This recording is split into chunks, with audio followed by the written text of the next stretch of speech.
You think you're having a normal conversation. You think you're just sitting there, talking, laughing, being yourself. But somewhere in that room, there's someone who already knows you're nervous. They clocked it in the way you touched your face. They heard it in the half-second pause before your answer. They noticed you smiled, but your eyes didn't move. And they haven't said a single word this entire time. You assumed they were quiet because they had nothing going on. That was your first mistake. Here's the thing nobody talks about. The quietest person in any room is running a cognitive process most people don't even know exists. Neuroscientists call it high-bandwidth passive processing. Your brain, in observation mode, absorbs exponentially more data than a brain busy producing speech. Every facial microexpression, every shift in body language, every word someone chose, and every word they deliberately avoided. While everyone else is focused on what to say next, this person is reading what's actually happening. And by the time they do speak, they already know more about you than you've consciously shared. Stay with me, because this goes deeper than you think. This isn't a modern personality quirk.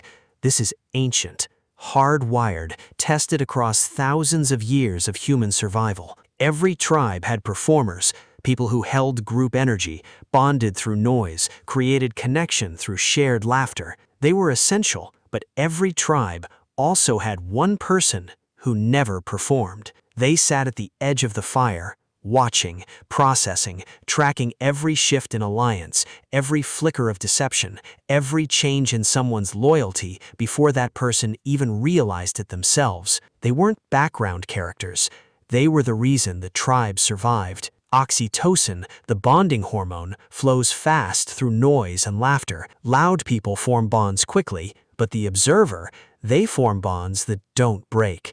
Because they never bonded with who you were performing to be, they bonded with who you actually are. Think about how rare that is. Now, here's where it gets genuinely fascinating. Talking feels good. A Harvard neuroscience study confirmed that self-disclosure, talking about yourself, activates the brain's reward system the same way food and money do. Most people are literally addicted to the sound of their own voice.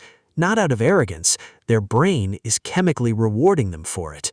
So why doesn't the observer need that? Because their dopamine fires differently. The reward isn't in speaking, it's in the moment something hidden becomes clear. That quiet internal click when you finally understand someone's real motive, their real fear, their real intention. That's the hit. That's the high. Research points to variations in the DRD4 gene, which regulates dopamine sensitivity, as a key factor. Some brains are wired to find deeper satisfaction in internal processing than in external performance. They're not getting less stimulation, they're getting a different kind entirely. Wild, right? Here's something that's going to sound contradictory. You'd assume the loudest, most expressive people in the room feel the most, and on the surface they do. They score high on affective empathy, the raw, emotional, I feel what you feel kind. But a 2021 study published in the Journal of Research and Personality drew a sharp distinction. Silent observers score significantly higher on cognitive empathy, the ability to accurately reconstruct what someone else is thinking, their motivations, their fears, what they're not saying. Here's what that means in real terms. The expressive person in the room feels your emotion. The quiet one already knows why you're feeling it before you said a word. One reacts to what you show. The other sees what you're hiding. Legitimately unsettling if you think about it from the other side. Most people need an audience to feel alive. They process their thoughts out loud.